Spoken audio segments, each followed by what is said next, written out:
let's get started. Okay, round one. We're kicking things off with words that describe, well, tricky people. And there's a reason we're starting here. When you group words by a theme, your brain makes connections. And trust me, it makes them way easier to remember. So let's meet our first character. First up, pugnacious. Oh, you definitely know someone like this. They're the person who walks into a room and you can just tell they're itching for a debate or maybe even a little bit of a fight. So the key thing to remember here is that a pugnacious person is pretty much always ready for a fight. The synonym on the slide, combative, is perfect. Think of that one friend who just has to argue about every single thing at the dinner table. Yep, that's a pugnacious personality. All right, next up, we have a word that's all about a person's attitude toward money. The word is parsimonious. This describes someone who is, really, really unwilling to spend money. And you know what? A great way to remember this one is by looking at its opposites. So a good synonym for parsimonious is miserly. But the total opposite? Lavish, which means wasteful. So you've got the parsimonious person who pinches every penny and the lavish person who throws it all away. And for the last tricky person in this section, meet the intransigent individual. Now, this isn't just about arguing or being cheap. Oh no, this is about being just monumentally stubborn. Someone who's intransigent is just completely unwilling to change their mind. The synonym obstinate really hits the nail on the head. It's like arguing with a brick wall, There's no room for negotiation, no compromise. Their mind is made up, and that is that. All right, great job. Let's move on to our second section. We're going to shift gears now from talking about people to talking about the things they do, so actions, and they're often very powerful consequences. Our first word here is perfunctory. Let me ask you this. Have you ever had a chore you just wanted to get over with, so you did the absolute bare minimum to check it off the list? Yeah, that's a perfunctory action. Synonyms like cursory or superficial really get to the heart of it. It's that quick, robotic action you do without any real thought or care. Think about a perfunctory apology someone mumbles just because they have to. They don't actually mean it, right? Now, let's look at a word with a much, much more serious consequence.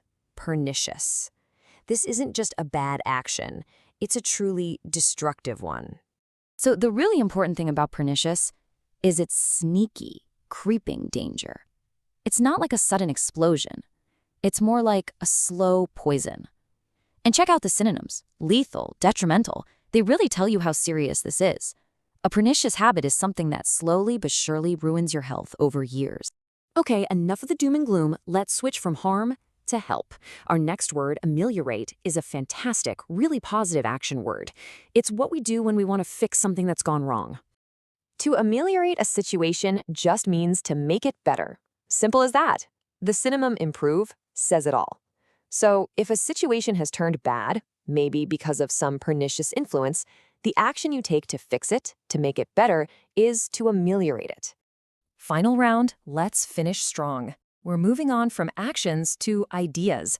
This section has words that describe abstract concepts. The kind of complex ideas you find in those really dense textbooks. Okay, we're actually going to knock out two words at once here. Abstruse and recondite. Look, at their core, both of these words mean really, really hard to understand.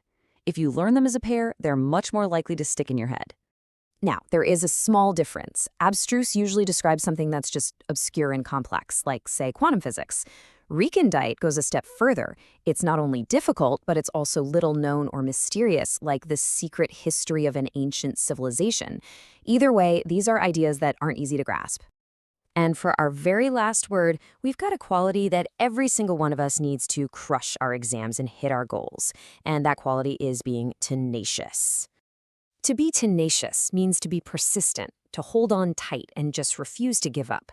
This is you, studying day in and day out. It's that spirit of not quitting, even when you're staring down some seriously abstruse topics.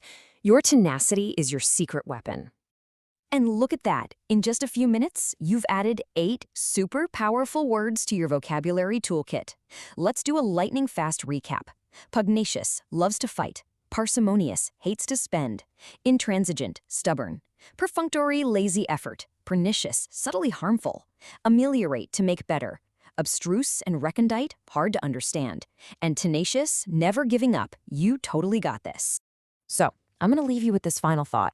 Think about your own goals. When it really comes down to it, is a perfunctory, half-hearted approach ever going to work? Or do you have to be tenacious, especially when those topics get abstruse? I think you know the answer. Fantastic work today.